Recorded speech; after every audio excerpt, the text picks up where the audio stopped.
Yeah, that last point right there from Will Fleming, a big one because we are heading toward a showdown in the Bronx this weekend.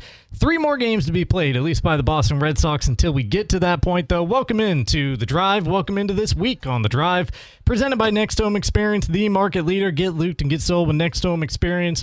I'm Mark Paulette, joined in these Greenway Equipment studios by Aaron Jackson. The studios presented by Greenway Equipment Sales, your locally owned John Deere dealer. See the Smith Brothers in Bangor and Ellsworth because nothing runs like a Deere. Aaron, you have the international trip 3-day post-sickness hangover crud going on in you right now. I woke up yesterday and by the end of the day, had no voice. Reminder, we heard this man when he stepped foot off the plane like an hour later on Thursday before we went away for the weekend. It hadn't quite hit me yet. It hit me hard. Saturday, I was feeling it. I went to the Zach Top concert and I was talking to friends and realized they couldn't hear me because I couldn't speak enough. Sunday was pretty much gone. This morning, I woke up and I had nothing, but then I coughed up some ectoplasm. You got some of the blockage out of the way. And that kind of, you can hear it. It kind of gave me something back. So I'm hoping that I'm through the worst of it. But it makes sense. I was around millions of people in different countries. So you're bound to catch something. Had to get something somewhere. Well, maybe you can pass along to me and get me ready to go over there in 2 months. So I'll have herd immunity for Europe when I get over there. There you go. So I'll spend extra time coughing directly at you during the course of this show. Yeah, this will be good for us here. Perfect. We got a busy show for you and an abbreviated one because the Red Sox down in Miami for the next 3 nights, and the Marlins do things a little differently. I guess they start ball games at 6:40. Scrappy team are the Marlins, 67-64, and the Sox are facing a Cy Young winner tonight in Sandy Alcantara, who's regained his form this year, 13 wins and a 3.46 ERA. They sweep the Giants over the weekend at Fenway. The Red Sox will be talking about them in this opening segment. Touch on the Patriots as well because some things happening at training camp down there now that they have other teams out of town and it's just the Pats back on the practice field, getting ready for the preseason finale coming up this Thursday night. In the next segment, we will be talking with Kyle Gallant because the Morning Roast this morning kicked off our Ticket Two-A-Days feature back for year number 2 on Maine Sports Leader, where each and every day leading up here over the next 2 weeks to the high school football regular season, which kicks off next Thursday night on Ticket TV, will feature a different local coach. This morning, the guys chatted with Dan O'Connell from John Baptist. We'll be talking with Kyle Gallant, who leads the Hermon program, and as far as leading programs, there are few as impressive as really what Hermon has swelled into here. Yeah, and swell is the right word because it's in the grand scheme of things, like it hasn't been a program very long. No. And what they have been able to accomplish and the way Coach Gallant has led that program and the youth that it's just they do it kind of like Foxcroft where like at a young age, they're teaching them the skills, they're getting them the things, and they're just progressing them to high school players where they can become great athletes, and that's what they've done in Hermon. So we'll be talking with Kyle in the next segment at 4:20. We'll round out this first hour with a sports center and a weather forecast. Mike Vrabel tells us why we aren't seeing any starters in the preseason, and he wasn't mincing his words. He says the Patriots are not a deep team, so we'll discuss that rounding out this first hour. Then it's on to the drive at 5. We'll have a sip of the roast. We'll get you some Sox props. Of course, it's game week for the Black Bears. We'll talk about the new transfer portal, which is from the NFL back to college football, which Absurd. Is real nice, real lucrative for some guys out there. Yeah, things are getting weird. And speaking of weird, again, our schedule today, we got buzzer beaters coming up right around 5:31 and off to Sox pregame at 5:40. But back to the Red Sox, who spent the weekend sweeping Rafi Devers and the San Francisco Giants at Fenway Park. 3 close games. They won the 3 games by 4 total runs. Took care of business. You add 3 wins to the win column. You are now within 3 of the Yankees as all eyes are right beyond Miami this week and onto the 4-game series at the Bronx this weekend because that really sets the table for potential home field advantage for a playoff series. Because if you're taking on the Yankees, we saw that movie last year when you have to go down to New York, when you have to play a playoff series in that stadium against their pitchers, and one swing of the bat that all that has to travel is 312 feet, but they can turn the table. Yeah, I feel like, the Red Sox have been a good road team this year. In fact, they were one of the better road teams in baseball early in the year because they couldn't win at home to save their lives. Now they flipped that. They're over 500 at home now. But it wouldn't concern me playing in any other place except for Yankee Stadium. And it's just because Yankee Stadium is so unique in that porch is so short. And so that's the one place where I'm like, I desperately don't want to have to go there if I'm the Red Sox. Yeah. For that very reason, because they've designed their entire team around the idea that you can hit a pop-up and it can turn into a home run. No, exactly. And I mean, you got Schlittler on the mound in game 1, staring him down with his 2.3 ERA. And then whatever comes after that, like whether Aaron Judge comes back this season or not, I just don't want that series played at that stadium. Like, I think the Red Sox, I think they're the better team right now. That said, the Yankees do still continue to win ball games despite all the injuries that they've had. Yeah, if the Yankees were fully healthy, they're the better team. Unquestionably. But they're just not. And you're right. I mean, Judge is the big linchpin, and I haven't heard one way or the other at the All-Star break, they were talking as if he would be back. And then Bob Nightingale 2 weeks ago on this show said he doesn't expect him back this year. Yeah, so I don't know what to make of that at this point. But certainly he is a huge piece of that team because when their lineup without him is quite shallow when you actually look at it. They don't have a ton of average. They basically rely on a couple of walks and then a 3-run homer. That's the entire game plan for the Yankees. Yeah, so you get that coming up this weekend. You also have potentially some reinforcements on the way for that series. Who knows if they arrive in Miami to get their feet wet ahead of time, but the way Chad Tracy is talking about it, Roman Anthony, Trevor Story, and Isaiah Kiner-Falefa, maybe not on the field, but in the mix, hanging out in the dugout. They would be back this weekend for that series. Yeah, sure. But Anthony, 0 for 3 in Portland yesterday, 3 for 11 with a homer and 3 RBIs in his 4 games there. The plan for him is to move to Worcester, get a game or two, and then rejoin the Red Sox with Chad Tracy saying, quote, I wouldn't completely rule it out of him joining on this current road trip, but I still think he's in the build-up phase of outfield and continuing to get at bats, so I won't completely rule it out, but he's definitely going to continue on Tuesday in Worcester. Now, he's the exception. Whenever he's ready, he's your DH and you park him at the top of the lineup and you say, Roman, you're there until you figure it out, and we hope you figure it out and you start carrying us. Why are they treating Trevor Story that same way? Because they've gotten by without him. Andrew Monasterio is playing a decent shortstop. He's hitting.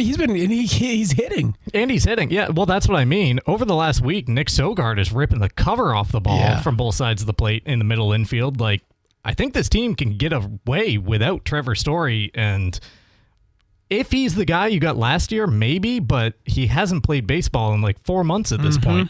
Yeah, I've been thinking for a while that Monasterio to me he's the Red Sox shortstop, and he should continue to be that, whether Story is healthy or not. He's been like, you look at what Trevor Story did last year, and Monasterio has given us most of that. Now, not quite the power, but he's done everything else. He's hitting for average. He does hit for some power. He had a double yesterday. Sogard, I feel like, is probably not a long-term solution there. No, but while it works, you let it work. Yeah, so I feel like if you bring Story back, you do so with the expectation that he's on your bench and he's filling in for guys. Like, maybe, I don't think his arm doesn't seem capable of playing third, if I'm being honest with you. Oh, God, no. And Caleb Durbin's got that locked down. Yeah, that's his position. So I feel like you ride Sogard and Monasterio. Now, if one of them falters and all of a sudden they're batting 150 in the month of September, all right, well, then you reevaluate. But that's not what they're doing, though. Neither of those guys should be losing their jobs right now to Trevor Story, because I think both of them, frankly, are better players than Trevor Story. At the moment, yes. They're probably more productive players. They're in there every day, actually contributing to wins. And Story was not good defensively before he got hurt. Like, no. he was already like, we need to put him at second base, and it's kind of embarrassing that we haven't. He'll tell you it was the hernia limiting him there, but his arm strength isn't there. And I get IKF was on fire before he went on the shelf, but that was like a week, and he's a platoon player as well. So yeah, what they're doing is working. They've been among the best teams in baseball now for the last 2 months, when on June 24th, they had like an 8% chance, 9.4% chance of making the playoffs. 2 months later today, 98.2%. Now we have someone on the Heroes Hotline. Let's go over there and see if they want to contribute to this Red Sox conversation. Who's this?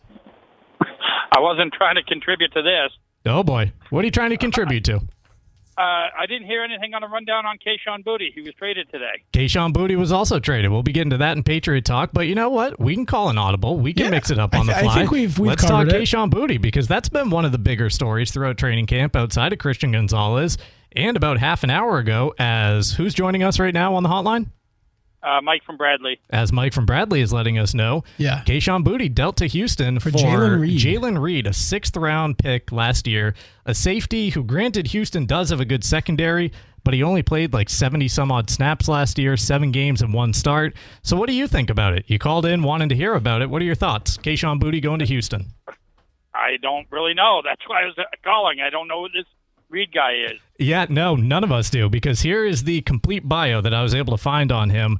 Now, they're also receiving a 28 7th-round pick, which is owned by New Orleans, but again, just a throwaway 2 years into the future in the final round of the draft.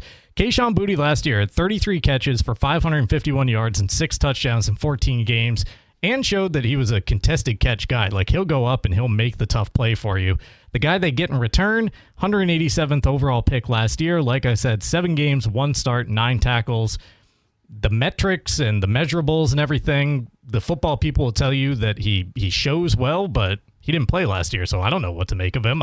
I thought Kayshon Boutte was a good receiver, and I was looking forward to having him this year. I have to assume that they felt that safety right now in camp is a position of weakness in terms of depth. And so when they made that choice, they kind of looked to see what was out there for safety, probably didn't find a whole heck of a lot, and as Mark just said, looked at this guy's measurables and say, okay, we can coach him up, maybe he can be something long-term. Whereas Boutte didn't. I don't know if he had a place on this team. He didn't after the Brown trade because he is now the poor man's version of what A.J. Brown brings you. Yeah, and so it just felt like I think the Texans won the deal because I think they got the better player, clearly. But I think maybe safeties are harder to find at this point than receivers are, and that's just football, and so you have to pay a premium to get that maybe. It's a dangerous thing to say, though, for the New England Patriots, a team that has always struggled to find wide receivers, where other teams make it look easy. But it feels weird, right? To be like, oh, man, we got so many receivers, we can get rid of that one. No, like up front today, it's definitely a trade that if you're Houston, you feel fantastic about because of the need that they had at that position. Jaden Higgins last week going down with a torn ACL, so they lost their slot guy.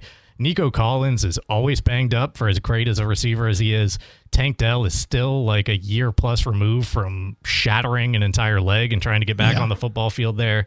So they had the need for it, and I think Kayshon Boutte will probably go down there and settle in probably the number 3 in the grand scheme of their depth chart, but I would imagine he would have a better season than he did last year in New England, just as far as numbers are concerned, because he was a good guy. He was a productive receiver. He showed that he was someone that you could trust. Throwing the ball up, he's going to do everything he can to go up and bring it down. Yeah, and so like I said, I think Reed is probably a guy that they identified as having the right measurables, and they knew they needed a safety, and that's something that they had wanted to address. And we all along, I feel like Kayshon Boutte, the talk was always, what, a 5th-round pick is kind of was the vibe of what they thought they could get for him.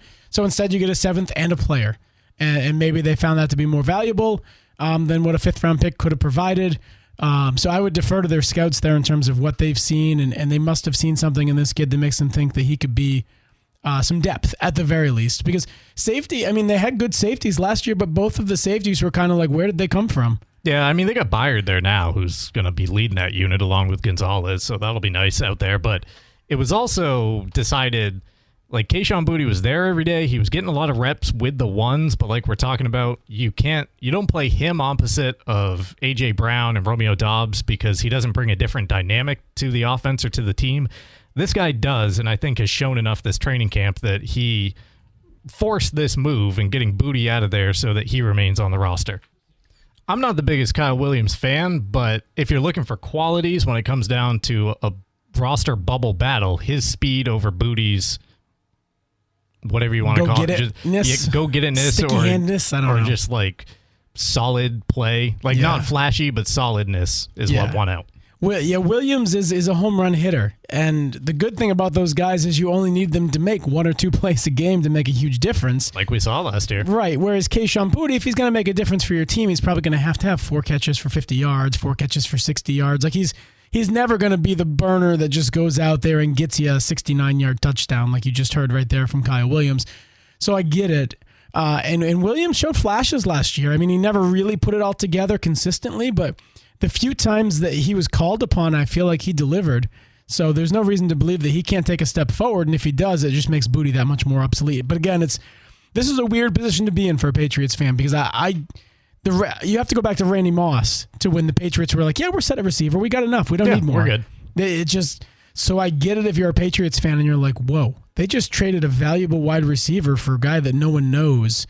I understand the feeling there, but I think you have to shift your perspective a little bit and say, okay, the Patriots are kind of set at wide receiver, barring really multiple injuries. Vrabel says the team is not deep, but that position group is. It was. Now I think it'll get tested now because now Kyle Williams is going to have to be like a productive member of the team from time to time. I feel like, but between Dobbs, throw it in there. But I mean, we're still you got Brown, Dobbs, and Mac Hollins before you even get down to him. Yeah, probably and Pop Douglas too. Yeah, and so you've got guys that can do things. Hunter Henry gets in that mix as well as a tight end. So, and I honestly think, I don't know what he's done in preseason, but Raritan, the tight end from Notre Dame. He's going to be the number 2 by default. People are saying, like, he's like a 2 or 3 year project. I'm not buying that. Like, I watched him a lot for Notre Dame the past couple of years, and that kid is ready for the NFL if they give him the opportunity, in my mind. Now, play-wise, blocking-wise, I don't know, but as a receiver, I think 6'6" or whatever, he can step on the field day one and be productive. So I think you'll be surprised at what he's able to do. He's not going to be a fantasy asset, but I think he can be a guy he'll step up when needed. One more thing on the Patriots here. So Gonzalez back at camp today. Boutte traded away. Travion Henderson left with a foot injury. So that's something to keep an eye on because running back after he and Stevenson, that's the depth right there. That's it. That's the list. Where Antonio Gibson, where did he end up? Do we know? I don't know that he did. You think coming off a torn ACL, he might just be done. Running back near 30 or on the other side of it. He might still be out there on the street. Honestly, couldn't tell you. Yeah, I saw Nick Chubb retired over the weekend, right? Yeah. So he, Todd Gurley, and Sony Michel, who were all at Georgia at the same time, like 10 years ago, all out of the NFL. Running backs, man, they have to figure out a way to pay them more money as rookies because they get beat up like more than any other player. And frankly, by the time they get their first contract, like that's the only contract they're gonna get. Yeah, outside of their rookie deal. That's why you see all these guys holding out now this offseason. Gibbs and Robinson. I don't blame them. Trying to reset the market. The Drive brought to you by your local family-owned McDonald's, Main Street and Union Street in Bangor, as well as Wilson Street in Brewer. This month in that McD app, get a classic Big Mac or Filet-O-Fish extra value meal for only $8 when using the app. The Drive also brought to you by Hero Sports Grill and Entertainment Center. We head to that Heroes hotline in the next segment. Ticket Two-A-Day is coming up, and we debut in the afternoon with Kyle Gallant next on The Drive. Back here in The Drive on this Monday afternoon, and yes, let's get into Ticket Two-A-Days. The Drive brought to you by UMaine Athletics. This fall, it's time to pack the stands at Alphon Stadium and cheer on Maine football, who kicks off the season this Thursday night right here on the Ticket against Townsend. Season tickets on sale now. They give you the best value and the best seats for every home game. Visit goblackbears.com/tickets. In fact, Aaron, I've got a pack of Maine football season tickets over here next to me. They were delivered to us today. I don't know who ordered them. Not me, but showed up. They're here. They're here in the studio. Did Unfortunately, whose name was on them? There wasn't, but I don't think I've got the go-ahead to just start flinging them out on the air and giving them away. All right, fair enough. Let's head over to the Heroes Hotline, and we are beginning our Ticket Two-A-Days session with the man who leads the program of the Hermon Hawks, Kyle Gallant, the head coach in Hermon. And Kyle, as Aaron mentioned in the last hour, hasn't been a program for all that long in the grand scheme of things, but really one of the more impressive sights to see on a Friday night, or as will be the case sometimes this year, Thursday nights, Saturday nights, whatever the case is. Kyle, welcome to the show today. Yeah, thanks for having me, gentlemen. So where are we at here? A week into preseason, but how long has the mind been on football?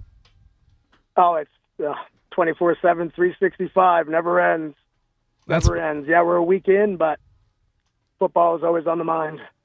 Hawks getting ready to open the season here in just over a week, right? Week and a half or so before this regular season kicks off.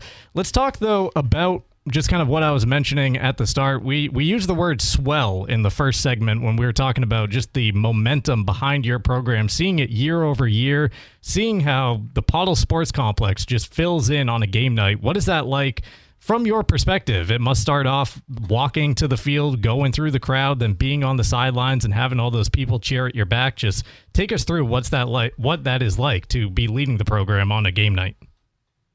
Yeah, it's such an honor to lead. You know, here in Hermon, the community is amazing. The administration, just everybody that's behind football is, I always say it takes a village for a football program to, be top notch. And we're definitely living that here in Hermon. And, as soon as we leave our locker room at 6:00 to do what we call our hawk walk down to Pottle Field, I always take a moment to remember how lucky I am to have a community behind us like we do. And, it's just an honor to be a part of the Hermon Hawk football program. One of the cool things about Hermon and some of the top tier programs in the state is that you guys start them young and you get really familiar with them. They get familiar with you from the ground up. And so with that leads to the point where when you get them into high school, you can kind of, you know what the identity of a team is going to be because you say, well, maybe this kid, oh man, he's special. He can do this. We haven't had that before. What's the identity of this team this year? Yeah, I think that is what's fun, right? The majority of my kids that I have in high school right now, it being my 10th year here in Hermon, I've known these kids since pre-K. So I've gotten to watch these guys grow year to year, and which has created our identity has been the same identity we've had for years, year after year. So the way we do football from senior year in high school all the way down to pre-K, everybody is super involved with each other. The older, the high school guys run our flag football program, and then the vice versa. The flag guys are always at our football games on Friday night. It's a common culture all the way down through. So our identity has always been the same thing: is we bleed blue and gold, and Hermon football matters, and it's bigger than life. Let's talk about this year's squad going out there, because certainly you lost some key components graduating off last year's team, but like Aaron's talking about, it's just a reloading process there in Hermon. So who are some of the new pieces coming into the reload this year?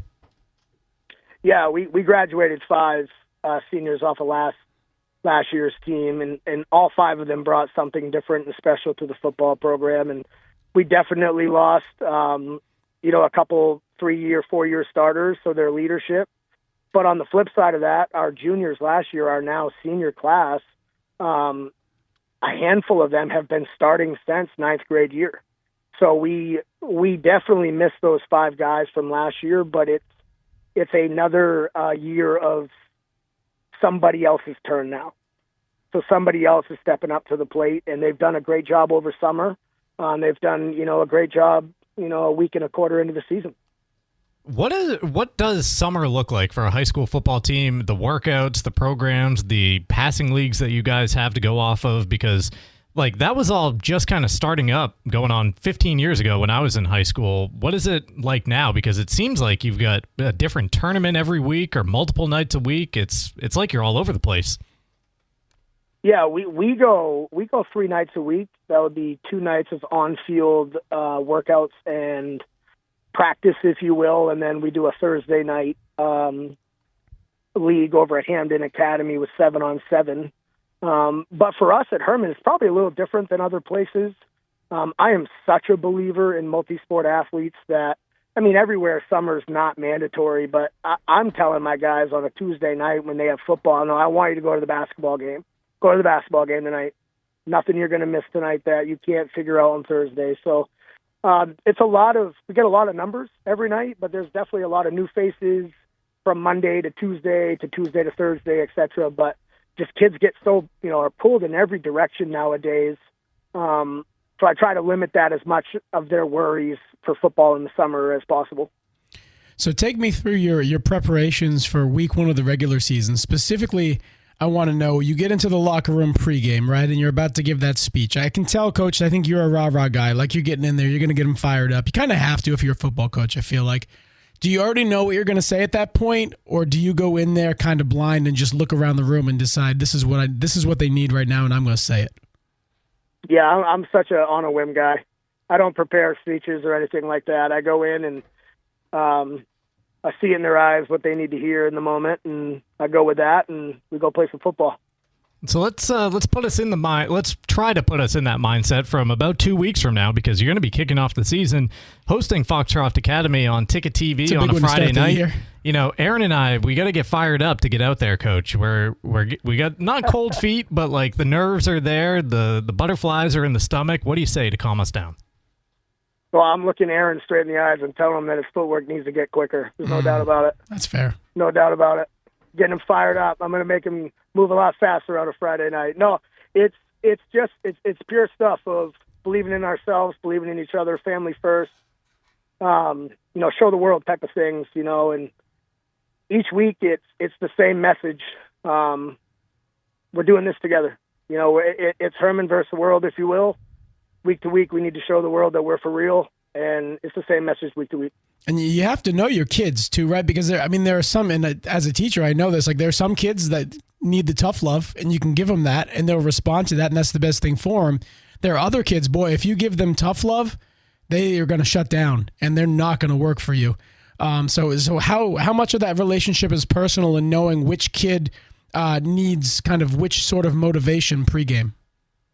Yeah, I think that's everything. I think when I was a young football coach or younger football coach, I think it took me a minute to figure that out, that not everybody is going to be the same. Not everybody has the same devotion to the game or knowledge to the game or ability or ceiling, if you will. And I've gotten a lot better at that over the years, and I think it's everything. And I think that's what's hard for a football coach is we're dealing with 50 kids here, right? So we got 50 different personalities flying all over the place. So you got to really take time when we're not playing football to get to know these kids off the field. What makes them tick, what are they into, their hobbies, et cetera, and then you got to coach them that way. I might coach Sam Hopkins a little harder than I would maybe the new running back, the ninth grade running back on the JV team. So you got to find out who everybody is, find out what makes them tick, and find out what motivates them and use it. Talking with Kyle Gallant, head coach of the Hermon Hawks. He is leading us out onto the field, if you will, for our Ticket Two-A-Days. And tomorrow, Coach, we'll be joined by Ryan Snell of Madomic Valley. You've got them on the schedule coming up the last week of September on the 25th, Friday night at 7 o'clock under the lights there at Pottle Field. I just want to get your thoughts on another year heading into the statewide Class C. How do you like it? Yeah, I'll speak on behalf of us. I think we like it a lot. We've talked over years, especially, in 2017 on when my first year at Hermon, if you want to be the best, you got to play the best. And at some point you got to beat the best. So with the Southern Class C teams predominantly being, the teams to beat over the last few years for sure, for us, those are the teams we want to play. We want to play the Levitts. We want to play the Greeleys. We want to play the Wells, the Gardners, et cetera, et cetera. And, for us, the only way to take the next final step is to be able to play with those guys or beat them. So we like it. We like the challenge of such a week-to-week tough statewide conference. And, we look forward to playing football every week. And I think it motivates our guys. It definitely motivates myself and my coaching staff that we need to be better coaches for these guys to be able to go play with those guys down south. He mentioned we have Ryan Snell coming on here during the Two-A-Days. Danny White looks like he's also going to be on the schedule here at some point, and you haven't nailed down the day yet, but he mentioned week one, that's your opponent. I know you're really busy, Coach, training and getting ready for this. Are there any messages you would like us to relay to Coach White on your behalf? Coach White and I talk daily, so nothing I need you to relay. Coach White is an amazing guy. We've coached in a couple lobster bowls together, chat almost daily, and he just, I feel like we are very similar in how we run our football programs. It's high accountability type of stuff, and Coach White's he's an amazing football coach. Great experience, has an amazing resume on what he's been able to do with the Ponies, and him and I talk about that quite often, actually, about, I think to be a good football coach, you can't reinvent the wheel, really. You got to find the guys that are doing it right and learn from them. And I definitely have done that with Coach White. There's no doubt about it. Maybe not the fighting words Aaron was looking for, but I tried. A nice way to end the segment. I'll work on the footwork, Coach. There we go. You got a week and a half. Too. And send me videos so I know it's looking good, Aaron. All right. He is Kyle Gallant leading the program up there in Hermon. Once again, the Hawks will be part of Ticket TV, that second game of the season on a Friday night, because we got Thursday night football kicking off the Ticket TV slate this year. But up there at Pottle Field, week one for the Hawks against the Foxcroft Academy Ponies. He's Kyle Gallant. Coach, we appreciate you leading off the week here for our Ticket Two-A-Days and joining us today. Yeah, guys, thanks for having me, and thanks for everything you do for State of Maine high school football. We appreciate it. Of course. He's Kyle Gallant right there joining us on the Heroes Hotline. Ticket Two-A-Days will be continuing probably right through the end of next week, which would be Thursday when the season opens up. So we'll feature about 15 coaches here between the morning roast and the drive. Like I said, they had Dan O'Connell on the show this morning, so you can head over to the Roast podcast page if you missed that interview. Rest of this week on the Morning Roast, we'll be joined by Sean Gagan tomorrow morning, head coach of Bucksport. I do say we because I'll be there tomorrow morning, so you got Max in here with you in the afternoon, Aaron. Oh, that's right. Cody Herring will be joining them on Wednesday, head coach at Stearns. And the rest of this week on the drive, like I mentioned, Ryan Snell of Madomic Valley tomorrow. Andrew Levensaler from Dexter. Big things to talk about there, where the addition of lights, they'll be able to play that. In all seriousness, games. though, That's like that, big time. that has been big time. That has been a long time coming for them to get those darn lights in Dexter. Absolutely. We'll also be joined by Jack Hersom, head coach at Bangor, first-year head coach at Bangor this week in our Ticket Two-A-Days. The drive is presented in part by Bangor Window Shade and Drapery, offering custom blind shades, drapery, and outdoor awnings at 105 Main Street in Bangor. Also brought to you by Premium Choice Broadband. Local, family-owned, and they bring affordable high-speed internet to Maine for over a decade. You can call or email and mention PCB the Ticket to get 1 free month for new residential customers, new or residential customers. No, just new residential customers. The or has been removed. Visit PremiumChoiceBroadband.com. I don't think it was details. ever there. I don't remember there ever being an or there. It's always been new residential. Because otherwise, new, like what? Yeah, what? I thought they were just anybody out there. New residential customers. There you go. Also brought to you by Dean's Detailing, the leader in auto detailing for 55 years. Renew your vehicle's appearance, protect your auto investment, look good and feel good in a clean, shiny car. Book your appointment at deansdetailing.com.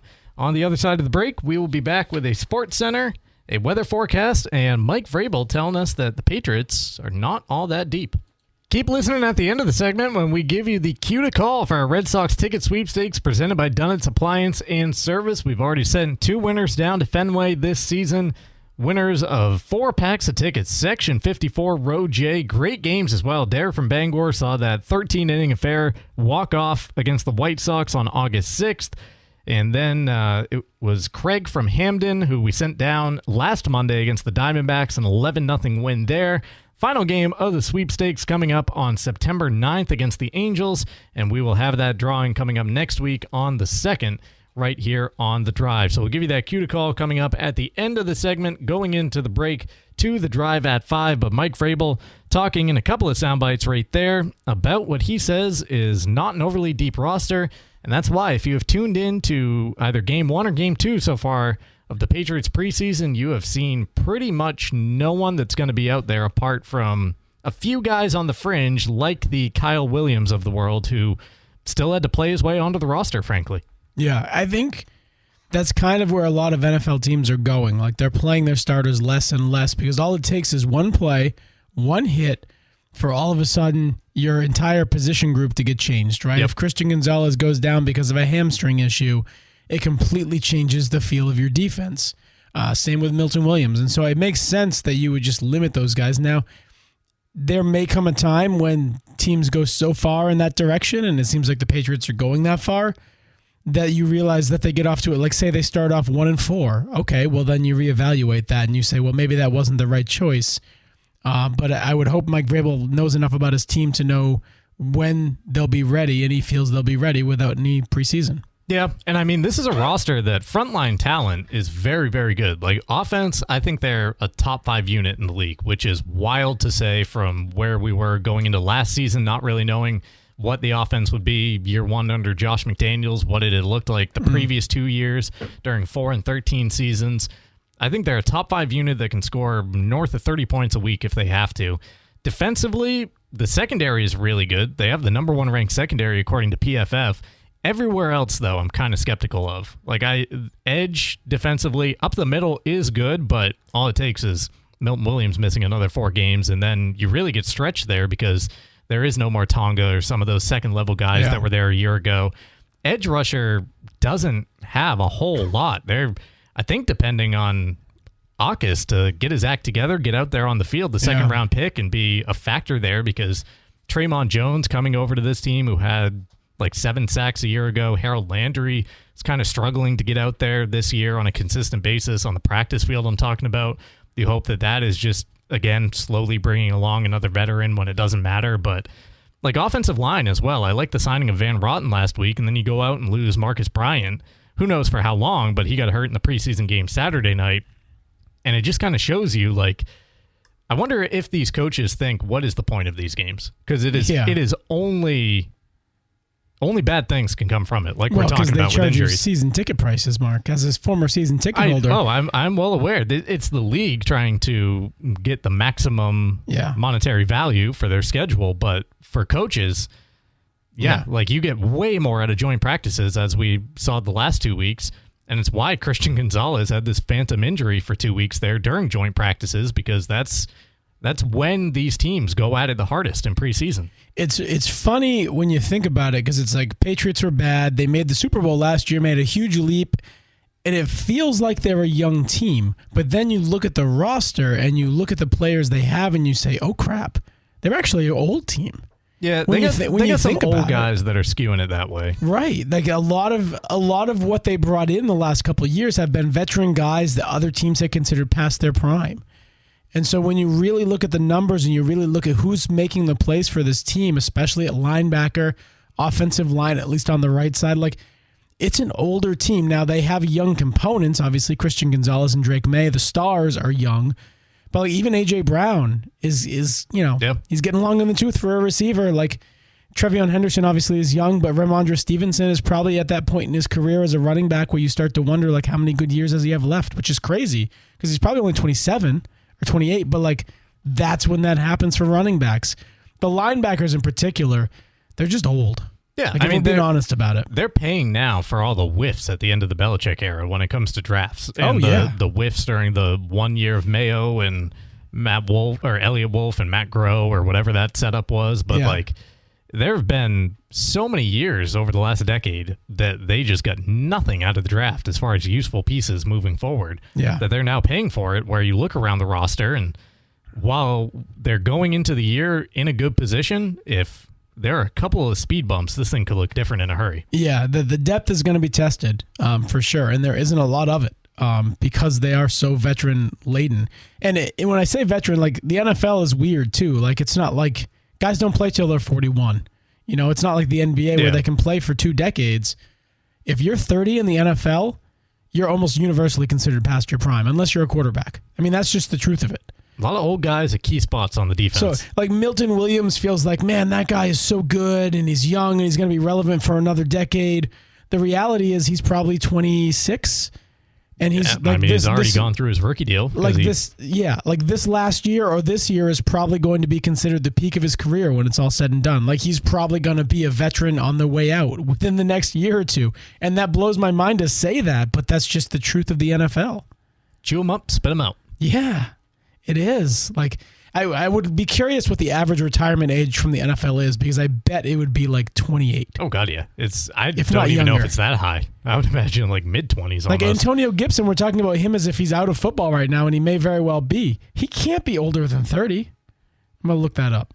The Drive brought to you by Union Street Towing. If you are stuck on the side of the road, they've got you covered 24/7 and statewide. From breakdowns to lockouts, they'll get you moving fast. Call 942-4200. Union Street Towing, driven to be there when you need them the most. 28. Yeah. Antonio Gibson is 28. That is an old man for a running back. And if you had asked me before I said 30, and that was like my guesstimate, but that's just the way the NFL is. So what does Wikipedia say there? A former professional American football player? No, it still says he still says a Patriot, but I don't think that's right. Really? Yeah. I don't think so, because it was a 2-year deal when he came to town. Yeah, I'm looking it up. He has played for 2 NFL teams, the Patriots from 20 to 24 to 25. It doesn't say where is he now, guys. That's what we want to know. The Drive also brought to you by Bangor Mall Cinemas. Greater Bangor's favorite hometown theater for over 40 years. They feature luxury recliners and an upgraded food menu. Find showtimes and reserve your seat at yourneighborhoodtheater.com. He is an unrestricted free agent. He was released by the Patriots February 23rd of 2026. Happy birthday, me. So there you go. But that's just, again, I bet we'll look it up. I'll look it up during the break, like the average age of the NFL teams and which one is the oldest. It would not shock me to know that the Patriots are one of the top 5 oldest teams in the league. Yeah, I mean, you got Moses at right tackle. Van Rotten, who they signed last week, is 36. All those guys on the defense that are around 30. It's an older roster, but with that, hopefully one that you can trust. Yes, but that's to Mike Vrabel's point on they don't have a ton of depth, and they don't want to get that depth injured, early on in the season. Just make sure number 10 is ready to go, because number 10 was ranked as the number 11 player on the NFL's top 100 as voted on by his fellow players going into this season. Drake May climbing from unranked last year on the list to number 11 this season. The Drive brought to you by Fat Panda Boba Tea and Market on Harlow Street in Bangor, next to Goslin's Bakery. Sip fresh boba, explore snacks, ramen, and their tasty Jamaican patties. We're also brought to you by Casella, good pay, good people, good life. Find your place at powerofhardwork.com, and by Natural Lawn of America. If you want a greener, healthier lawn without harsh chemicals, Natural Lawn of America can help. Organic base care with Tick Ranger protection. Call 721-0600 or naturallawn.com/Bangor-ME. Naturally healthier lawns. So here's a fun fact for you. The average age of an NFL team, 26.11 years old. College is getting there. By the way, I was dead wrong about the Patriots. They're actually, they're at the average. They're right, Really? 26.08. So they're literally right at the average of 26.11 years. So actually, if you take off the few dinosaurs on the roster, yeah. probably drops by a couple of years. But this just goes to the bell curve is minute. The youngest team is the Packers at 25.23 years. The oldest team is the Commanders at 28.09, which, by the way, is the oldest in modern history, according to Google's AI. But I mean, that's kind of the NFL. By 3 years into your career, by around the time you're 25, you're trusted, and by the time you're 28, you're being ushered out the door. It's wild, man, but that's the NFL. No other sport is like that. All right, we told you to stick around at the beginning of the segment. For the end of the segment, our cue to call for the Red Sox ticket sweepstakes presented by Dunnett's Appliance and Service. If you haven't gotten in on the competition yet, dial us up, 992-9029. Continuing on to hour number 2 here on The Drive, which on this Monday afternoon will be about 31 minutes because we got Red Sox pregame taking over at 5:40. First pitch tonight in Miami at 6:40. Back at it after a weekend sweep of the San Francisco Giants. 3 on the road in Miami, but all our attention is looking at New York this weekend. 4 coming up with the Yankees, a doubleheader on Saturday. You begin the week 3 behind them in the wild card standings, at the top of the wild card standings, which, I mean, my God, talk about the American League behind those two teams. Yeah. The AL West is now being led by teams under 500. Yeah, it's bad. Houston has dipped under at 65 and 66. Texas is right around there. Seattle continues to struggle down the stretch and play their way further and further out of it. Yeah, but Cal Raleigh, man, what had the big dumper? He went from 60 homers to 60 hits in a season. Like, is he even going to get to 60? I don't know. He's hitting about a buck 60, if even that high anymore. Like, I just don't understand that. There's never been a full season in MLB history where a team with a losing record has made the playoffs. 2020, I think someone snuck into the wild card during that abbreviated 60-game season, but full season, it's never happened. There are only 31 or 32 games remaining, depending on who you are out there, and 3 of the 6 teams in the AL wildcard picture right now are under 500. 1 of the division leaders and 2 of the other wildcards. Yeah, I mean, we keep saying it's technically 2 because it's a tie for the 3rd wild card, but you get what I'm saying. Yeah, like you're rewarding mediocrity by continuing to expand playoffs, and this is not just a baseball problem, right? It's basketball, it's football. You are continuing to reward mediocrity in sports when you continue to expand these things, and I just don't think it's a good look. And I felt that way when the Red Sox were at the bottom of that pile for the wild card, the 3rd spot, and I certainly feel that way now, even though they're all of a sudden on the top of it. So it's surging at 71 and 59. They are surging toward the top of the lead. Just 6 games behind the Rays. I mean, first place, so the number 1 seed in the playoffs. It's not out of the realm of possibility. Catch up to the Yankees this weekend. You probably get the Rays again on the schedule. Take care of them in that series. Yeah, because they swept them the last time they faced them right after the All-Star break. Isn't that right after or right before? Yeah, was it right before? Fenway. Yeah, it might have been right before. Either way, it's still kind of crazy to think that's what's happening with this Red Sox team. It hurt me inside when I first saw a shot of Rafi Devers on the bench in the San Francisco Giants uniform in Fenway Park. Why is that? It just, I don't know, man. It just... You got emotional attachment to that guy? Yeah, well, I looked at him and I thought, like, do you remember when he came up and he had that hit against the Yankees, against Chapman, I believe, right? At the time, I was like, oh, this is a likable kid. And then the kid just stuck with it. It never matured. Yeah, but I don't know. I have a weird affection for those types of guys, like the guys who just are what they are. Like Manny Ramirez will always be one of my favorite players. And I understand, like, head case, sure. Bit of a nut job, yeah. Hell of a hitter. Immature. Maybe the greatest right-handed hitter. Yeah, I think he probably was. Certainly the swing, I mean, like, I have an affection for those types of guys because I think sometimes people expect more out of them when they shouldn't. Like, they're good at one thing, which is playing baseball. That doesn't mean that they have to be good at other things. And for people to assume that, okay, well, Rafi Devers can hit a baseball hard, therefore he has to be a leader in the clubhouse. Yeah. It just doesn't, life doesn't work that way. You don't have unlimited amounts of gifts. No. And for Devers, he was very good at the one thing, and the Red Sox screwed that up, and he didn't take it and handle it well because that's not who he is. And long story short, but it felt weird, and I didn't enjoy it, and I still wish he was a member of the Boston Red Sox. Yeah, it's like Rafi, you played your cards, you tried to get out in the winning side of things, and now you're just toiling away with the Giants going down the drain. Yeah, he's making plenty of money, though, so he'll be fine. He'll be okay. So as we talked about last hour, the Red Sox have some reinforcements on the way with Roman Anthony getting the call from AA to AAA for this week. Yeah. But it doesn't sound like for all that long. Yeah, just bring him up. It sounds like maybe a game at AAA, just get him some more at-bats. Chad Tracy, interim manager, did say, or at least left the door open for the possibility of him joining on the current road trip along with Trevor Story. So we started to kind of look at the lineup and how you'd want it shaken out when these guys get back. And the more I do it, like I just scribbled it out during the break, there's no need for Trevor Story to be inserted into like the 6 or the 7 hole in this lineup and just become a black hole. It's working as it is. Yep.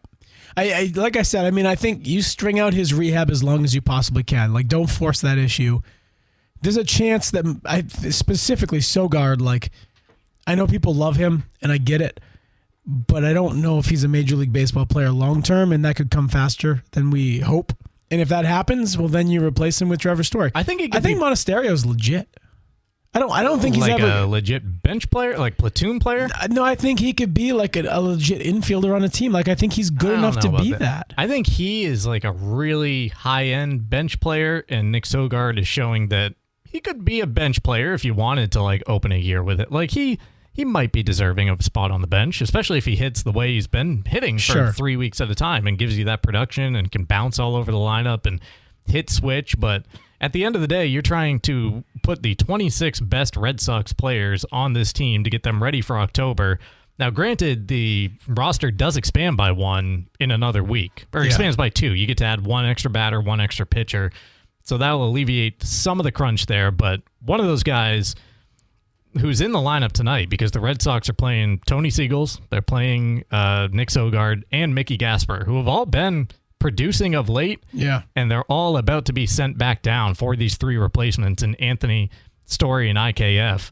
Whether right or wrong, because we can argue whether we think those guys are going to come back, and specifically Story and IKF, like replace the production that, say, a Sogard and a Gasper are giving to you at the moment at the dish, which is a weird thing to say, that we're arguing over like 4A players, but hey, they're performing. This is who's making it happen. Siegler and Gasper, like, don't let the door hit you on the way out. No, I don't have. Right. I mean, Gasper has more than maximized everything he could potentially give to this team, and I just don't see it continuing successfully. No, like he is no part of the playoff formula. No. Same with Tony Seagulls. I honestly think that Sogard's kind of working his way in there. Yeah, I think Sogard is a guy that you keep as a bench bat. I think he's a good option to have there.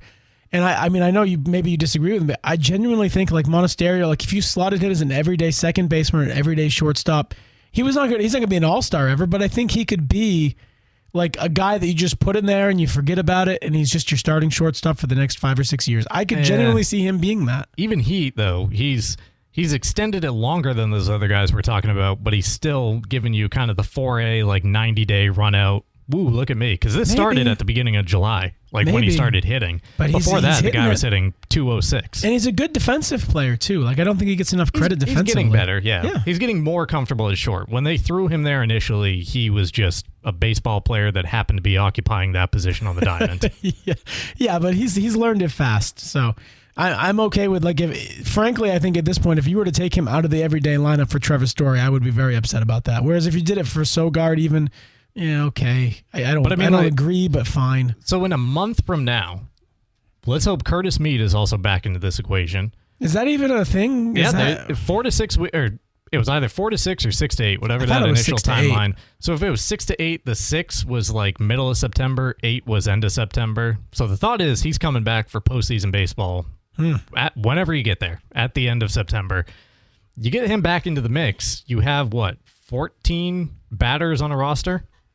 yeah, you Some could. teams get by with 13, I think. I don't know what the actual ruling is if you have to carry 14. The Sox could certainly do that because I think they have the starting pitching depth to expect guys to go, 5, 6, 7 innings every game. And then I think you have a guy in Brian Bayo who's proven that he can be a great long reliever. But so what I think we're both saying is come the end of the season when you have the full complement of everything that you'll be working with, like unless Trevor Story comes back and just starts showing that he can actually be productive and tears the cover off the baseball, I kind of want I'm hoping he's I not on kind the of want playoff Nick roster. Sogard Yeah. occupying that spot. Is that where you're going You with want it? Monasterio at the moment. I mean, he's been good for Frankly, 7 weeks here. I think Sogard and Monasterio are the two guys, but I get what you're saying. If I forgot his name that you just mentioned, Meade. If Curtis Meade comes back, okay, well then you evaluate. I don't see that he happening. takes second, and I give one of those two shortstop, not Trevor Story, because the guy hasn't played in 4 months. Yeah, I'm with He's you. been a productive player for 1 out of the last 4 seasons around it.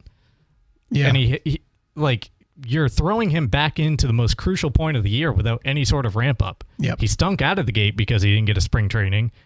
We're now expected that he's going to come back and be fantastic without another one. Yeah, no, he should not be a member of the Red Sox until he's proven it for weeks in the minors, in my opinion. But I don't think they're not going to handle it that way. No. And like we said with Anthony, he's plug and play. He's different. When he's back, you feel healthy. You put him at the top of the lineup until he proves to you that you have to change that because it's not working.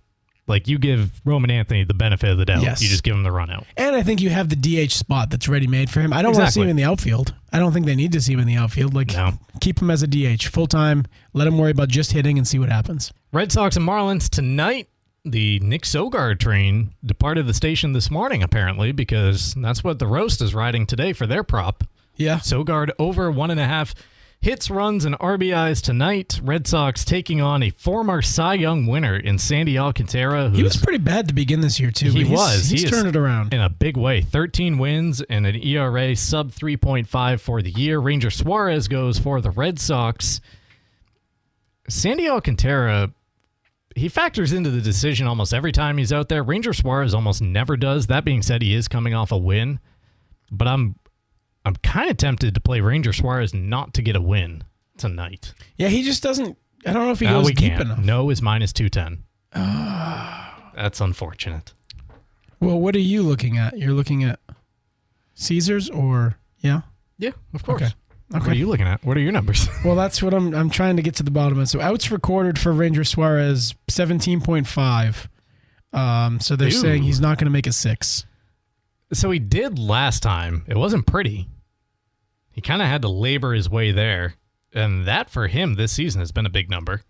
Yeah. I'd be willing to go under that number. I think I would be willing to do that too. I'm trying to find Game log for Ranger Suarez. So the last time out, no, he didn't go 6. He went 5 1/3. They tried to get him to 6. 5 1/3, 4 earned, 2 walks, 3 strikeouts. Time before that, 5 innings, 3 innings, 4 and 2. The last time Ranger Suarez went 6 innings was on June 29th.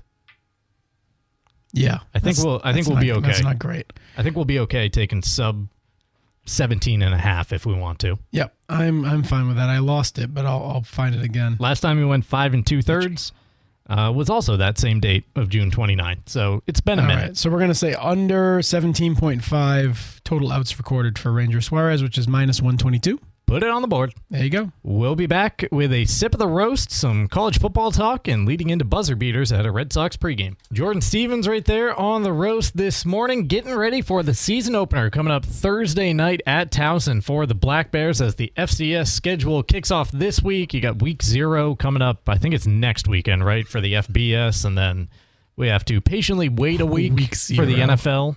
We'll get week 1 of college football there, and then Patriots and Seahawks kick it off on Wednesday night. 2 weeks. You just from reminded me Wednesday of night. that. Like how that is so weird. Wednesday night football. I know it. I'll take it, though. To start the season, too. You're not going to find me complaining. It's just dumb. You're not going to find me complaining. So Jordan Stevens there talking about getting ready for Towson. He also spoke to the guys this morning about what is becoming a college football, or I should say NFL to college football transfer portal now. Stupid. After guys realize that they can't make the NFL roster in training camp through a couple of weeks, they then get waived. And once they clear waivers, they head back to the NCAA, which is what a tight end by the name of Daquan Wright has done. He spent this camp with the Cleveland Browns. He was actually initially signed by the Philadelphia Eagles, got waived by them, signed with the Browns on August 11th, has been with them for the last 13 days, never played in a preseason game, but have been practicing. And the first-year Cleveland head coach Todd Monken said, as far as we were aware, he was dealing with some sort of injury. That's why he couldn't be out there on the field playing in games. Turns out this guy might have been working some back channels. Lane Kiffin reached out to the Browns last week. Todd Monken was like, I didn't understand why he was reaching out. Well, now you do, because he just poached a tight end that you weren't going to use. But guys are now exiting training camp, once cut or once seeing the writing on the wall, going back to college, probably making a pretty penny while doing so. Certainly more than he would have made as like a third or fourth stringer on the Cleveland Browns this year.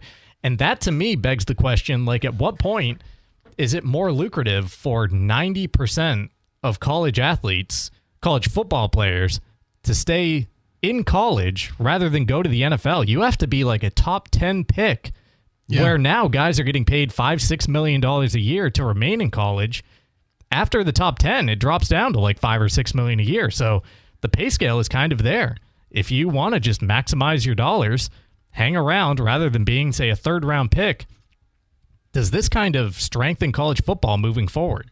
It probably strengthen does. college sports moving forward. Yeah, it probably does, but it's ridiculous. I mean, it's like, this is such a simple thing. Like, we have, sometimes as a country, we have the hardest time with simple things. If you sign on a dotted line with a professional team, you are no longer an amateur, and therefore you are no longer a college-eligible player.